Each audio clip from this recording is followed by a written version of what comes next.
G'day legends, welcome back to FatChat by Body Majic. I'm very excited to have the guest that I've got in today. I've had him on for a podcast before and we've got a bit of a different spin that we're doing it today. He's here to tell us all about a new program that he's releasing, and we're going to go into all things of how to become a better footballer and how to be the best possible chance to get yourself drafted into the AFL as well. So he's a Collingwood and Fremantle legend.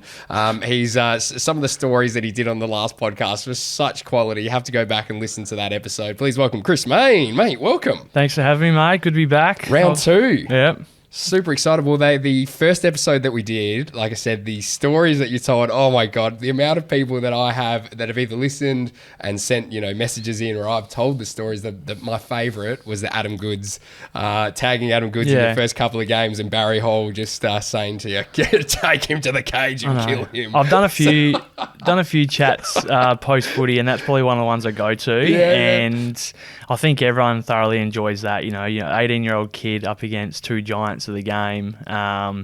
Zero support from my brothers at the time. Nothing. But you got to earn that. To tell the boys or the people I'm speaking to about that one, they definitely love it. And even mum and dad, first hearing that story, found it very funny. So good. Good times back then. It was footy was a bit different.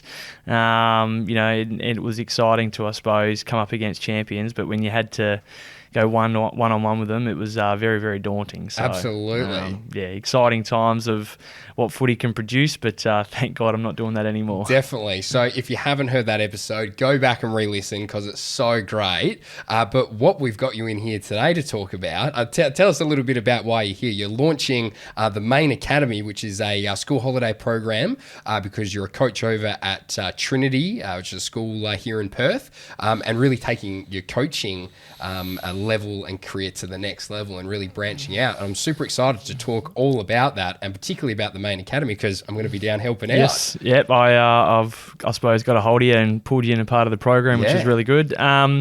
Look, for me, during my footy career, I've always thought, what's life after footy? One, it's to be a teacher, which I've nearly completed, and the second part to my journey was to be a coach. Firstly, can I try be a coach in the AFL? But what else? So do you reckon that's the ultimate goal is to get to AFL, or just sort of seeing how it goes to start off with? I suppose seeing how it goes.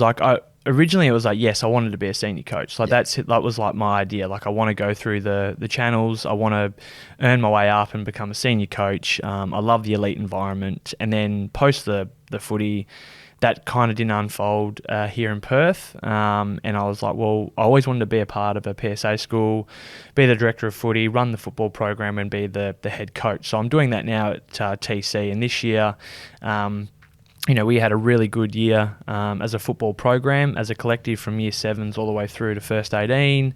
We were able to, see a massive improvement, I suppose, in our culture and standards, and then the way we played footy on a Friday and Saturday, which saw us get more wins and losses and, have nearly a 10% kind of increase from win-loss percentage from the year before. So that was really positive to see. I suppose all the hard work coming to the forefront there. So with that in mind, it was like, all right, well, how do I continue to keep developing as a coach and keep developing my philosophy? So I'm really excited. I'm going to be a part of Trinity for the next couple of years. Great. After redoing my deal, and then to still see that the option there is AFL. It's obviously for our West Coast, given the fact we have a young family and we want to stay in Perth. So if something did come up, I would entertain it and see if it's best for my wife and my kids first and foremost, and then but again, really happy at TC. So the next part was, how do I continue to develop? So I was like, well, I see a gap there in, I suppose, from being at Trinity, watching the year 7s, 8s, 9s, 10s kind of go about their footy. I was like, I feel like there's a bit of a gap from going from juniors into futures, into Colts, into Waffle League, and then AFL. So I did a bit of, I've always had an idea of setting up an academy, and then I felt nearly, I suppose, completing my teaching degree. I was like, well, I'm always going to have the school holidays off. Maybe it's a great opportunity to kind of entertain the idea a bit more now. Definitely, yeah. And then get it started. So I sat down with my wife, we discussed all logistics, we said, well, can it work? And we put all the plans in place for a couple of months, and then we said, yep, we're ready to go. Obviously, I got you on board, I got Braden to come on board to work on the mental side of it, and then to get little bits of people involved that I think can add to the strength of the program. So, really excited that we're launching December 18, 9 to 12 on day one, and then for the next 4 days post that, 9 to 12, to really dive into, I suppose, all things footy from a mental side of it, strength and conditioning side, skill acquisition side, doing testing with the enhanced physiotherapy coming on board, and then like for our sponsors to come on board with Rick's, Super Boost, the Greenback for the I suppose the nutrition side of it all, and then to have hopefully a few others that are in the mix to come on and just support the program, support the boys that are a part of it, and give them something that I feel is the gap where other academies kind of aren't doing it. Yeah, for sure. And also, giving them a intro into what senior footy's like, with the vision, with the strength and conditioning side to it. How do we not only build the skill acquisition up, how do we build the bodies up, how do we build the mind up? And I think that's one thing that's really missing in today's footy, especially through that junior ranks.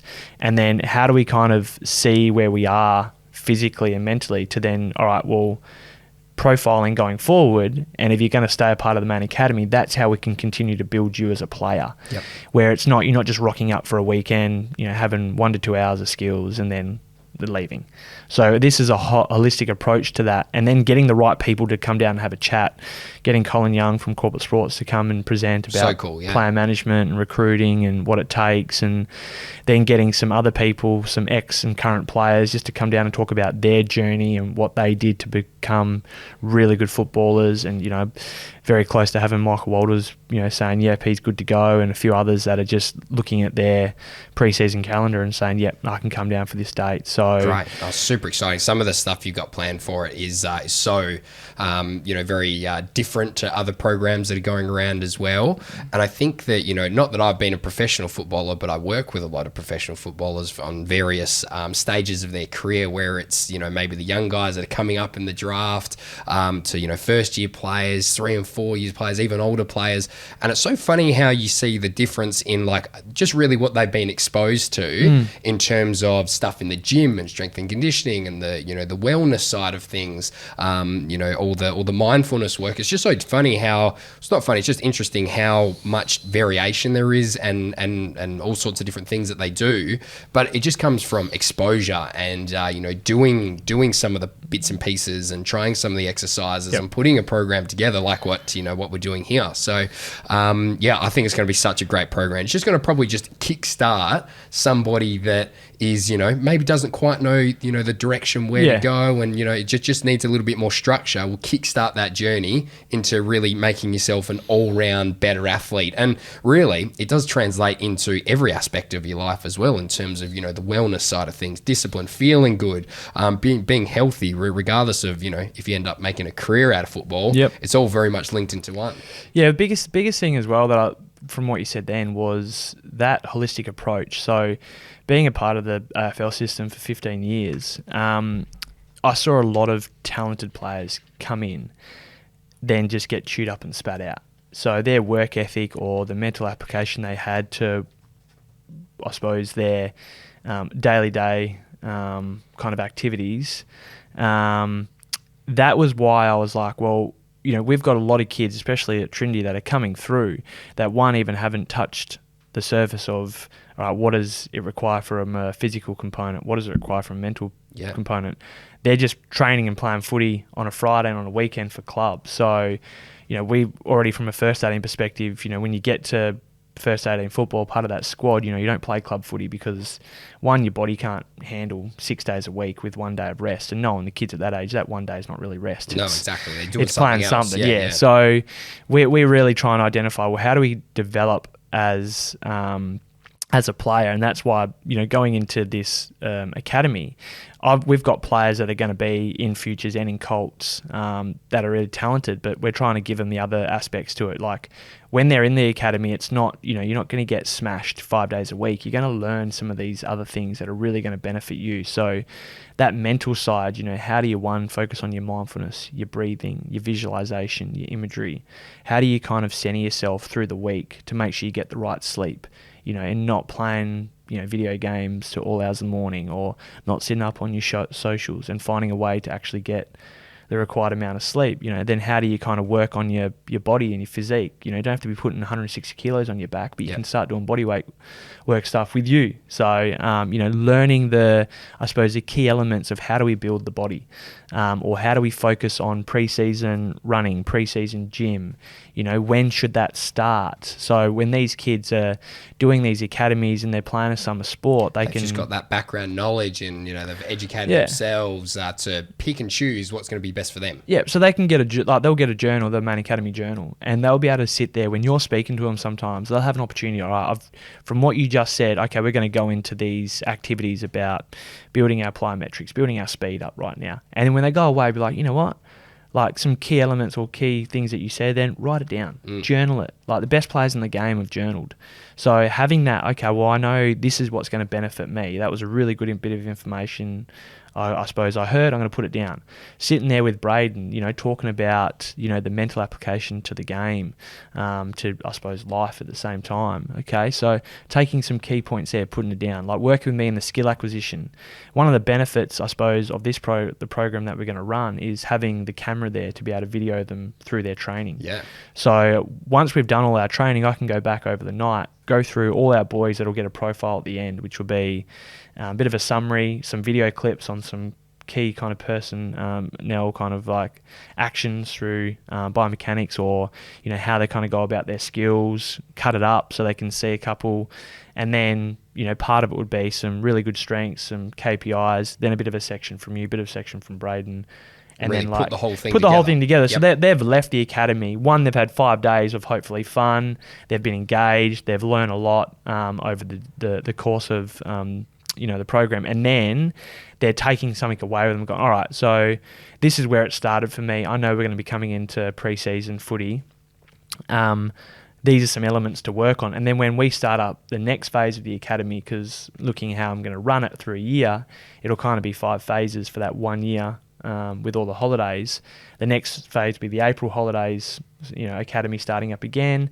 They come back and we kind of test and see where they're at again. Yep. So everyone will be on board the exact same thing. So then we see exactly, all right, how have you improved? What have we focused on? In that time? What's your journaling? Like, I'll have a look at your journal if you want me to, and where are you at?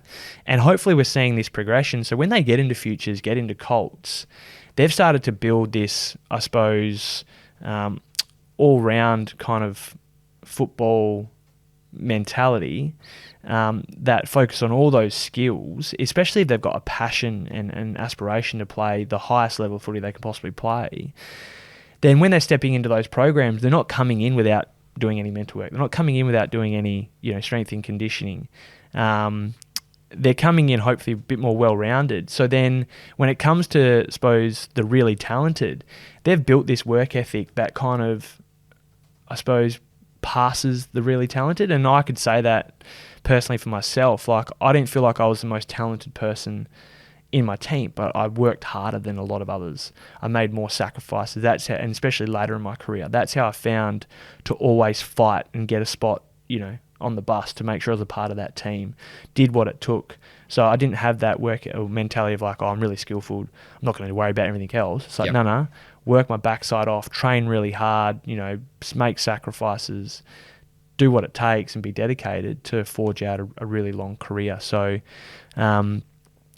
given the fact that I'm going to be, I suppose, the main coach of the academy, it's going to be some other coaches helping me along the way from a football perspective, but then having the other coaches like yourself and Braden, and then some really key personnel adding in all the technology, and that's going to be great. It's going to be such a great fun week or two. It's going to be really good. Really looking forward to it. Yeah, super excited about it. We're really, we're nearly filled with spots, which is really exciting too. I was a bit nervous when I first kind of launched it. The first day, no action, and I was like, It's always what have I that. done? So like speaking from experience from doing programs, it's always like that. Like you chuck it out and you're not quite sure. And then, it just takes, just to get the word out just that little bit more. Yeah. And then it all sort of starts to happen. Usually right towards the end, it really just does this. So it's a stressful time. I totally get that. First day, I was a bit stressed about you had it. a few text messages to me. Chuck's out and I was like, I know. And then I sent it out to many people. I said, boys, just like, we've got to get out there.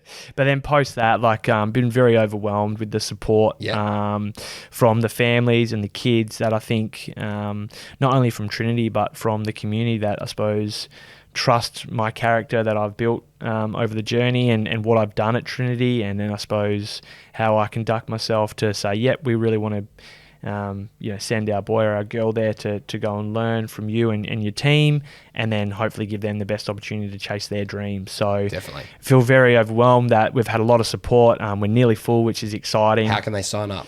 Yeah, so Humanitix is the link. So going through there, you'll be able to sign up to the Mayne Academy. If you go to my Instagram or the Mayne Academy Instagram, it's in our bios there, the links. We can just go in, sign up. Spots are nearly full, which is exciting. So good, super exciting. That would be the first one that is, I suppose, ticked off. And then, been speaking to a lot of regional communities with Kalgoorlie and Karratha and Bunbury. Do a bit of a road trip. Yeah, going down there just to, I suppose, support the communities that, to drive that time or to find a way to get to Perth might be challenging to be a part of the academy. So trying to take it to them and build some relationships where we can really, I suppose, draw out some talent and then, support them along their journeys to play an AFL footy. Most definitely. So that's so great. So make sure you go sign on up if that's somebody that's listening. It might be for your kid, might be for your niece, your nephew, whoever it might be. There's some tickets left or spots available. So I would love to have you down for that. So moving away sort of, from the Mayne Academy, which we'll come back to in a little bit, I want to know, say if I was like, I'm listening to this podcast right now, I'm maybe a junior footballer, up and coming footballer, maybe I'm just an amateur footballer, right, listening to this, and I'm wanting to get better, right? And you've got, I've got Chris Mayne sitting here, you're an elite coach, you've got such a great football mind. I want to know, how do I get better? Like, what do I do? What do you see as the most important things to start to work on? I know it's a very broad question, but what do you think are the key points that you're like, all right, this is where we start? Yeah, I think the thing I say to most of the boys now is, first of all, like, you want to build yourself as a holistic player, someone that can play as many positions as possible. So, for me, it's like, all right, well, what's the first thing? Let's hone in on, I suppose, the mental application to it all. How do I get that part right, where I can actually dedicate myself to the skill side of it, to the strength and conditioning side of it, and the ability to actually, I suppose, be consistent. Because there's no point saying, yep, I'm going to get up and go for 10K runs. Because you do, as you know, you've been doing the marathon. As you do one, you pull up, you're so sore. Yep. Then you miss the next 4 or 5 days. So it's, all right, well, what do I need to do that's going to benefit me personally? All right, so for example, I just talk about myself for a sec here in a way that I was like, all right, when I first went to Collingwood, didn't work out that well. So I was like, well, how do I become the best player I can be? Okay, so went and saw a sports psych, got on to, I suppose, clearing the mind, making a real focus, right? What do I need to do to get better? Okay, so we had holidays planned, not going on holidays, 12 weeks that I've got to really train to be the best I can be. All right. You're there training, yeah. Yeah, so let's get a program. So we went and got a strength and conditioning coach, then went and got I suppose, a running coach to try and get more speed. So they're two things that I noticed in my game. Third part was, all right, how do I build relationships within the club, but also what spot am I going to target? Yep. What's my identity? And that's what I say to some of the kids coming through now. It's like, well, what identity you want to be? Yeah, you can build yourself as a holistic player. Like, you want to play all areas, great. More strings to your bow, that's what we want. But like, what spot's your identity? Especially the boys that are in twos this year at Trinity. Like, whose spot you taking or what spot's available? Yep. So don't think because you're just a midfielder that, I can only play midfield. No, well, if there's a spot on the wing or half back, develop yourself in that role.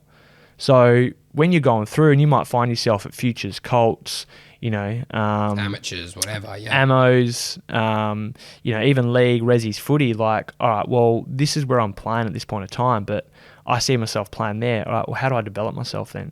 So then you've got to find a way to, all right, seek out, I suppose, the right information, get the right people in your corner, find a way to then, I suppose, change your dynamics of the way you play. That might be changing your body. That might be finding a way to, I suppose, enhance your skill set in that regard. And that for me at the time was like, I saw a wing. I was like, there's a wing or a halfback. I was like, obviously as a forward, I'm not seen as a forward anymore. So I need to develop again. So I was like, I know there's a wing spot. All right, well, my 2K right now is like a 655. So I need to somehow get it down.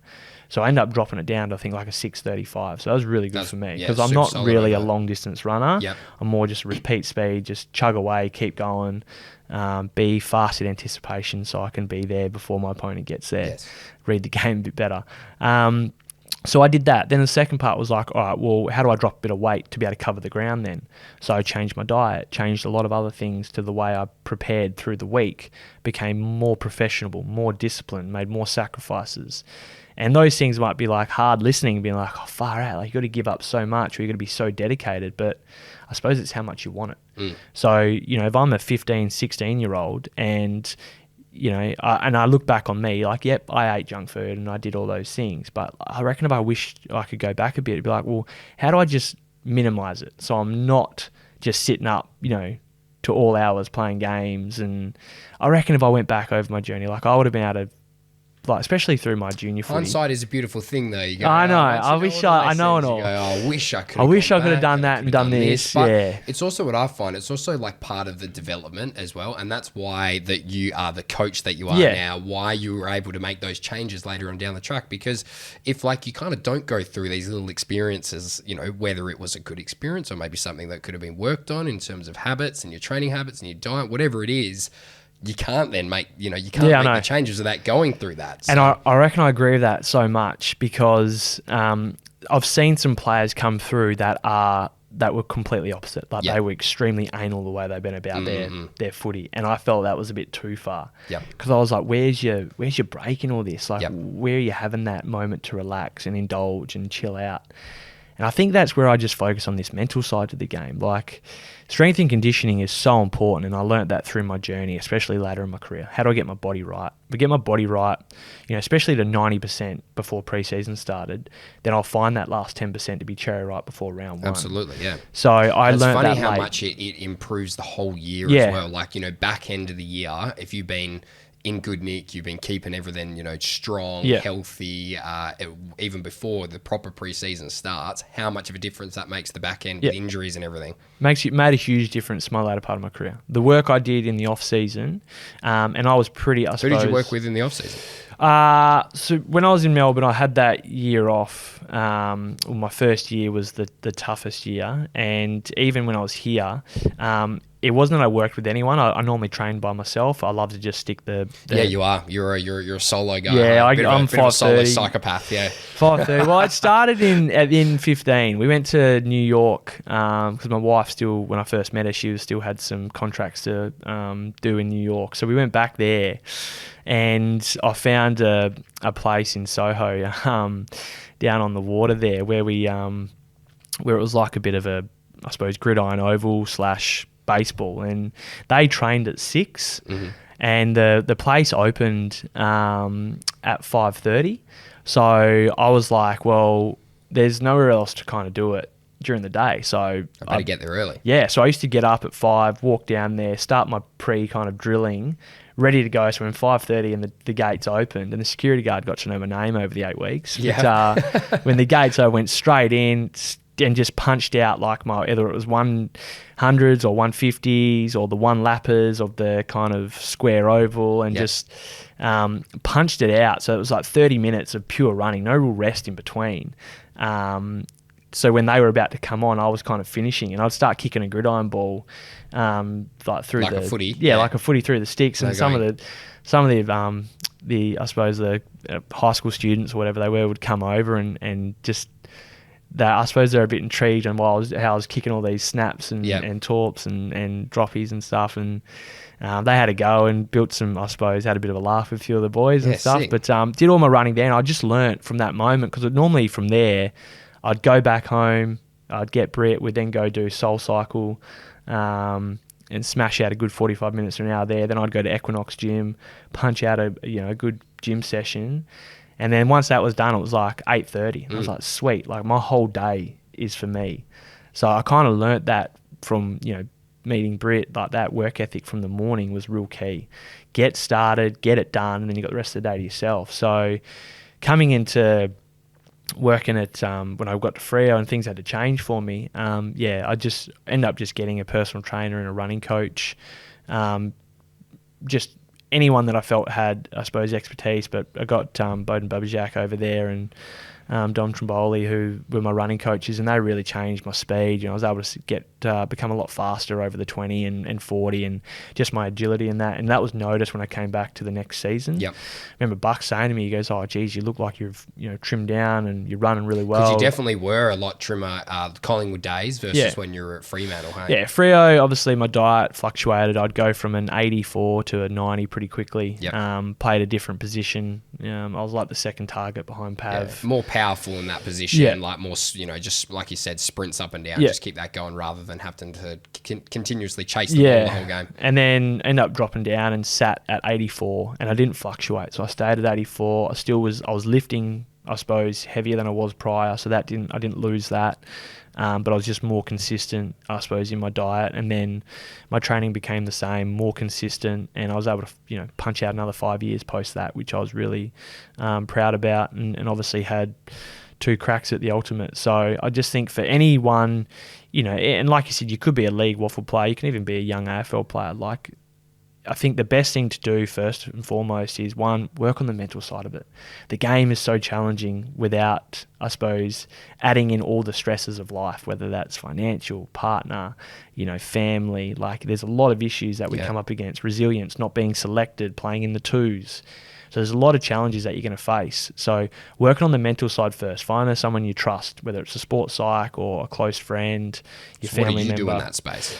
I went and saw a sports psych. I've been seeing a sports psych since 2010 at Freo. Yep. Same one?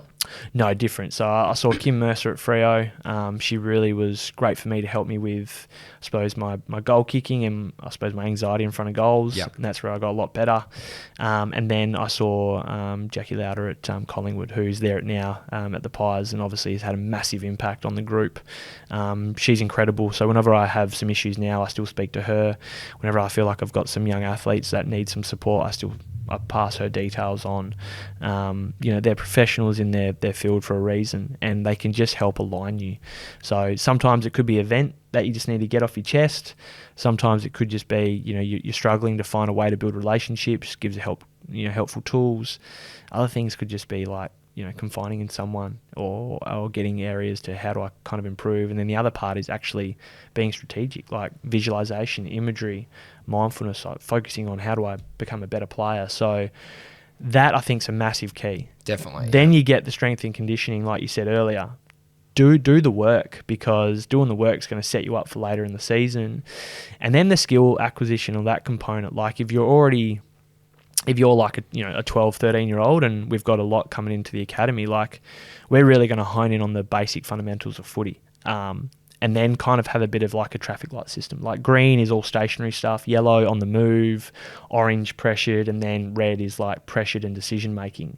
So we're going to kind of see where you sit. So they're kind of the core, moves that you're really trying to, you can sort of break everything down into kind of those categories, right? Yeah, so that's what I've designed is like how I see you develop from like where you're at in your skill acquisition or your component through those kind of phases, and then building in the different looks in footy. So we're coming from like a defence to midfield to forward with a kicking component. Like then you look at like your stoppage work all over the ground and your in tight hands and cleanness, then your ability to tackle and make the tackle, and then we talk about like strategically game sense, footy IQ, different phases of the game, when we've got the ball, they've got the ball, when we're without it, our running patterns. So working along like 4 or 5 different phases, also working along the skill acquisition component from green to red.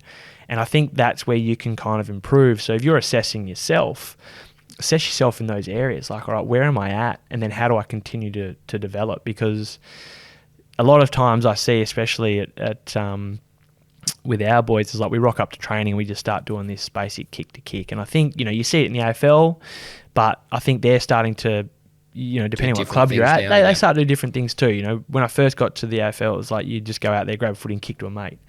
But realistically, when are you doing that in a game? So there's a time for it where you just want to get warm and have a few kicks and get that good feeling, and then you can kind of hone into the session starting again going. But if I'm a young kid rocking up to training now, get there, start doing touch with the footy. We've got nets at Trinity where we get the boys to find 500 touches first, and then to start looking to build in some kicking. But those types of kicks aren't just standing stationary. Maybe a couple of warm-up kicks. Yeah. But then put yourself in a situation. What type of looks are you normally going to get? Handball receive. You're going to get a ground ball. Do you need to take 2 or 3 steps to burst out, then hit the kick? What's your follow-up post that? Where are your running patterns post that? Are you ball watching, or are you starting to snap and set defence, or are you starting to, push on to try and get another handball receive? So like, say for like a workout, right? Say there's a junior player, amateur player listening to this now, and they've gone, cool, I want to put in, 2 or 3 sessions in this off season to help with my skills. What sort of reps are you putting in? So that's like the styles, which I love that. Yeah. What would you be going? Do you go, cool, do you hit? Is it more about, is it time doing it? Is it X amount of kicks? Is it how would you structure a workout? So for me, what I used to do, and this is something I suppose I punch onto the boys, is I would always go, all right, I'm going to go Monday to Friday. Yep. I'm going to have my weekends off, so I'm going to do my work to enjoy my weekends. So I would do, my mornings would be Monday and Friday would be my main running days, like my distance, and my Wednesday would be my speed day. So Monday morning I'd get up early, get down there, start my drilling, getting the body going. Then I would punch out, I suppose, maybe 5Ks of quality running. I didn't do the whole 10Ks of just chugging. Yeah. Do the tempo running stuff. So I would be like, all right, I'm going to hit 2150s on the time, do some 1-lap efforts, do some, maybe some 2-lap efforts at the same time, but minimal break in between. So kind of my longer distance stuff. Then I'd 4 to 6 Ks would be, I'd probably average about 5. Wednesday would be my speed day, maybe 2 to 3 at best. And that would be like my 20s, 40s, 60s, 80s, 100s, all speed work. In that regard, some agility runs to make sure I'm kind of hitting all areas of the body. And then Friday, bookended again with another, 5 or 6 Ks of the same type of running.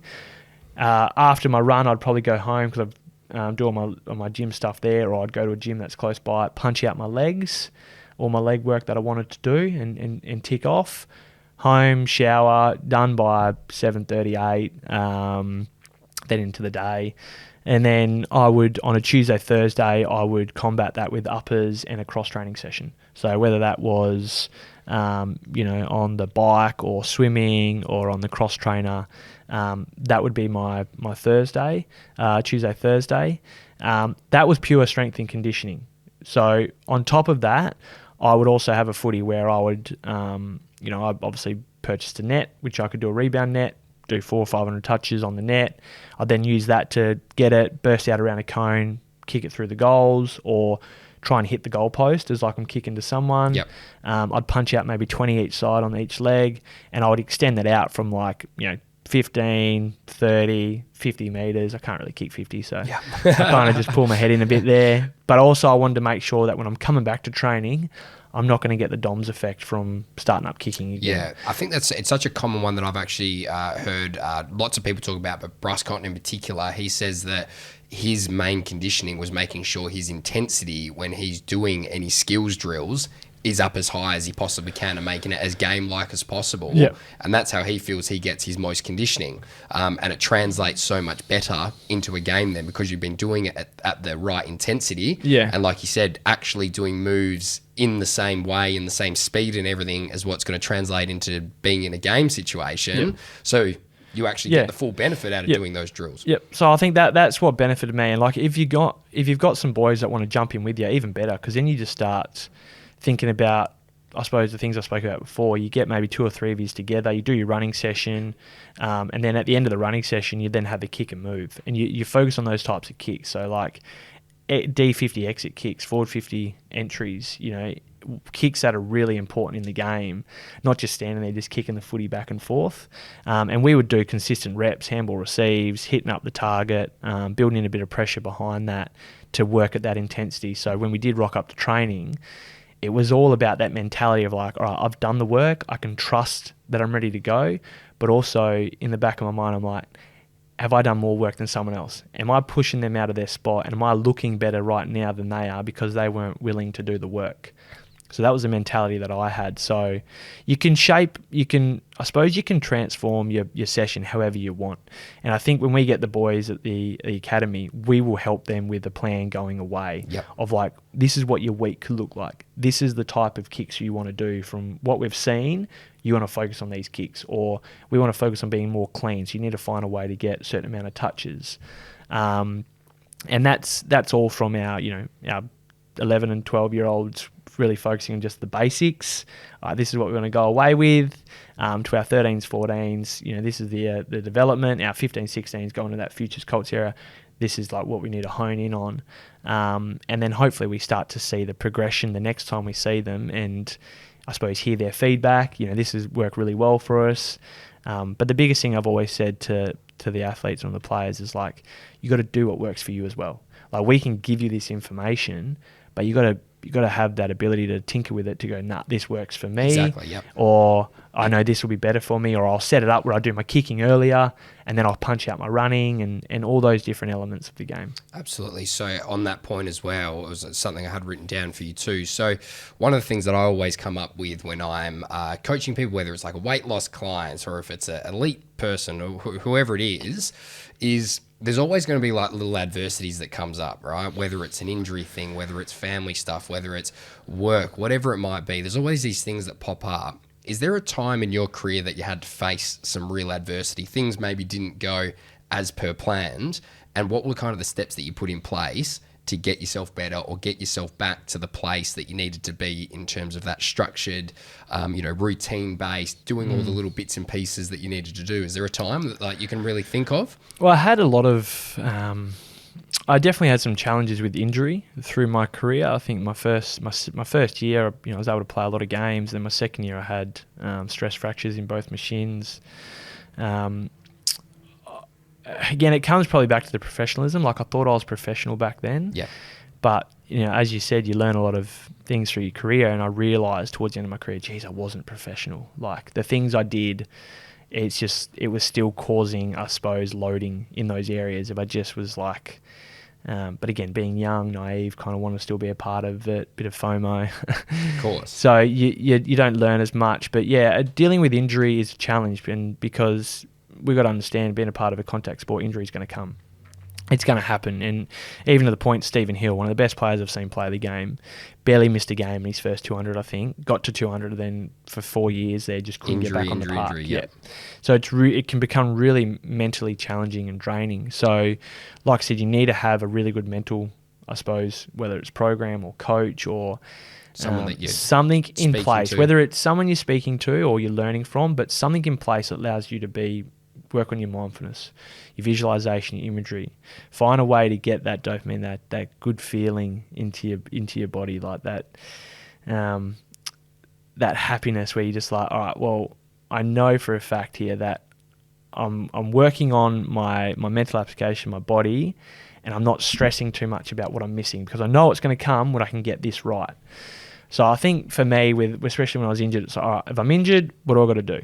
Okay, so I've got to make sure I really hone in to being really diligent with, I suppose, my rehab, my recovery, but also not being indulged by it, not stressing about it that I'm not out there. And as much as it's hard to watch footy, sometimes you're just like, all right, it is what it is. And then before you know it, you're back on the park. You've done all the right things, you're back running, you're back training, and then you're back playing. With the other stuff, that's more, I suppose impacts your mental state is if you're your partner or a family issue, you find there's some other challenges like that, life things that come up. If you bottle it up and you are trying to work through it yourself, I've just found that doesn't work for anyone. Just implodes, eh? Yeah, you get to a point where you'll snap, you'll implode, or you'll break, your body will break down because it's dealing with too much stress. And I soon learnt later in my career, when I was really highly, I suppose, stressed, my body would give way, and it was normally my back. Yep. But it would give way. So if you feel there's stuff going up, and that's why I suppose I really love the fact that we've got a lot of sports psychs now at AFL clubs, through the challenges that AFL players have to deal with day in, day out, that they just go and speak to them. Go and speak to them. Go and vent. Go and just address any issues. Get it off your chest.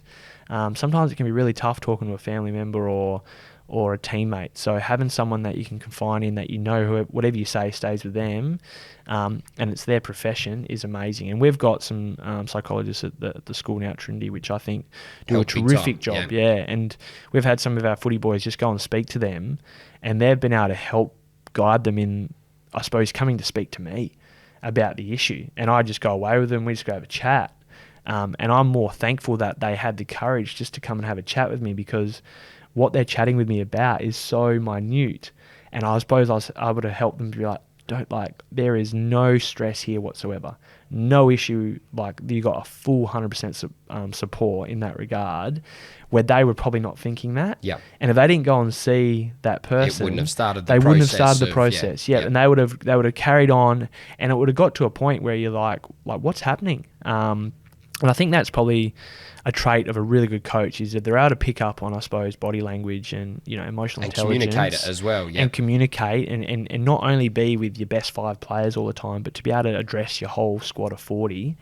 And even from your volunteers and your organisation, to be able to pick up on people's body language, their emotional intelligence, where they're at, is really important to a good operator. Definitely. And I think that's for the people that we have at TC and are in our program and our organisation, we have a very good support network in that regard. We have a very good support network in our Friends of Footy, where they're really supportive. Our teachers are incredible, and everyone's there trying to, I suppose, support one another and get them better. And we saw, I suppose, the fruit of that this year with our improvement. Absolutely. One thing I've always wanted to ask you about, I've never chatted, even for all the times we've chatted on the phone and everything, I want to know about your diet, because you've been full vegan for a few years, right? Even when you were playing AFL, that must have been quite a switch and probably pretty challenging. Like, when you're thinking, how many years ago was that? 2016. 2016. So, I feel like it's probably come a long way in the last maybe 3 or 4 in terms of like what's available, products that you can buy and eat and everything. But I probably imagine at that point, it was probably a lot harder to keep on track and do, right?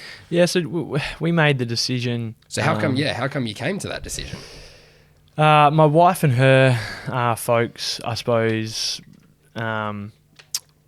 were the first ones to, I suppose, make the change. Yeah. And it was just after social media, I think, grew as well. Like, there was things more popping up on social media that kept crossing our pages of, I suppose, what you see with the animal abuse and looking at the health benefits of it all. So my biggest thing was like, well, and that was going into the 2017 year. So I was like right at the end of 16 into when I first was going to Collingwood, making this subtle change. And it was kind of maybe halfway through the year, or right at the beginning of the year, I was like, of the footy season, I'm going to kind of commit now, because I was like, well, how do I get better? How do I find that 1% to make sure my body can get better? How do I get stronger, faster, recover quicker? So I started looking into, I suppose, a little bit of the science behind it, but then, obviously it's not my profession. So then asking some professionals about it, and I reckon if I was at Freo, I would have got heckled really bad. Yeah, right. From Ballas and the likes, would have been absolutely teeing off me for changing. Yeah. Eat some steak, mate. Pretty much.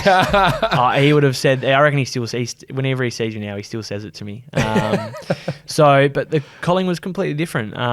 Really supportive of my decision, and the nutritionist, Em, was really good. She sourced out, I suppose, different areas that I can improve on. And when it came, we had Angie, our chef. Oh, incredible she was. Every, whether it was breakfast or lunch or the dinners that they did, I'd have a separate meal for me, which was incredible. So it took a lot of preparation stress. I was going to say, it's like you didn't have any of that prep time. You actually have to do it. It was already done. I learnt a lot along the way. But like I said, we if we could, not harm others in the process. I love food, and if it tastes good, it's still really good for your body. But the benefits I saw I found that I recovered faster. I was, getting towards, and this is, I suppose, an inside joke at Freo, was like, you'd see a maniac on the weekend, but during the week you'd see a teddy bear, like real kind of didn't want to push myself to the point because I was still a bit sore. Yep. So like I was a bit hesitant to do certain things, and a bit can come across a bit whingy, which I suppose people would have a go at me about. But I was very cautious in that regard, especially because of my back. But I found that I just started to recover faster. I found that my weight didn't fluctuate, so I wasn't seeing these massive kind of fluctuations of 82 to 88 kind of thing. I was like always 84. My skin folds always stayed at 40 on the dot. Body percent fat was always really good. So they were seeing this really good improvement in there. And then I was recovering, so I'd plan a Saturday. Yeah. By Monday, I'm doing the flush run and I'm up kicking the footy, where normally it'd be like to a Thursday main session. So I was like, well, I'm seeing improvement, and I'm not seeing in this dip that people were like worried that was going to happen, or you're going to be able to kind of do it as a professional athlete. I was like, well, no, I'm not. It's like I'm seeing it. I'm still hitting all the requirements I need from protein and the carbohydrates and the certain supplements that I had to get in. So I was still hitting all those areas. And even to the point now, like being 6 years in, like I'm still learning at the same time. You don't stop learning. I think that's the big thing with diet that I work with lots of people with. It's so like, you got to try lots of different things to kind of find out what your little, what works for you in terms of, keeping your weight, how you're feeling with it, easy to prep, works in with your lifestyle, all that sort of thing. And it's sort of like a forever evolving thing. It's like never like, oh, cool, I only ever eat this. This is my diet, and this is as strict as it gets. It's always got to be, you got to try things. You got to try, different methods of, getting it in, whether it's trying other foods, all sorts of stuff. So I think that's what it was. Like, I ate meat for 27 years of my life. Like it's, you evolved through the culture of obviously our country at the time and everything we're going through, and things evolve. Social media comes to light. You see more things. You become aware of more things. And for us, it was one thing was obviously the cruelty to animals. We didn't want to do that or be a part of that industry. And then also the other parts, we thought, well, there's health benefits as well. So then that kind of just led to more, we're in. And then it wasn't, and as I've said to people before, like ask me about it and how do I do it? And I'm a big believer, like you do you. If you're happy, I'm happy. Like I'm going to focus on me and you do you. And some of the biggest things I said to like my parents and stuff who were like, we'll definitely do it. It lasts a month. I'm like, diets aren't, they're not going to work for everyone. Don't think that has to be for you, but don't fluctuate with it. It's like a bit of a lifestyle. Like if you go in and out, you're always going to see fluctuations. So it's one thing, like trial and error, see what works. If it works for you, great. If it doesn't, but just find what works for you. And I suppose be as happy and healthy as possible. Absolutely, I agree very much so. Well, mate, it's been so good sitting down having a chat with you, and I'm really looking forward to coming down to the Mayne Academy and doing that whole week, punching out the sessions and everything with you, seeing you in full flight, full coach mode, and hopefully we're going to be able to sell the event out. So just give us a rundown of how we get tickets and everything again. Yeah, so Mayne Academy is up and running. Obviously, you can go on the Instagram of Mayne Academy. You can go on my Instagram. And the link's in our bio. You can go to Humanitics to sign up. Once you've done that, obviously I'll get confirmation. Before, a couple of weeks out, I'll send a email confirmation of this is what's expected. And dates? Yeah, so 18th of December to the 22nd, 9 to 12. An opportunity for us to get to work for that week. And really excited. But we've like I said, we've nearly sold out, which is really cool. Huge. So there's a few spots available. How much is it as well? $300 for the week, which is so cheap as chips. It's so cheap in comparison to any other football programs going around, and also just other holiday programs in general. Very, very well priced for the quality and the people that are coming on down, and the detail that you've gone in putting it all together. Excellent. I feel like it's money for jam. I don't feel like I've undersold it in a way. I think it's it's right for the time that we're going to have with the kids. And I just think for parents, and the reason why is you come into a busy time of the year. It's Christmas time. Drop the kids off. See you later. You can go do some hours. Christmas shopping, but also wanted to make sure the price was available so you still had some money to spend on Christmas shopping. But yeah, I think it's well priced. We've got some really good people involved. The way the program's going to run, I really hope people love it, and I can't wait to see them all back next time. It's going to be so great. Well, we're going to have to do another episode. We'll have to be talking all about the results, maybe some of the things we've sort of learned throughout the way. I'm really looking forward to being part of the coaching team down the Mayne Academy. Make sure you go get your tickets. Might not be for you, might be for your nieces, nephews, kids, whoever else is listening and watching. Mate, thank you very much, and looking forward to it. Sounds good, mate. Cheers. Too good.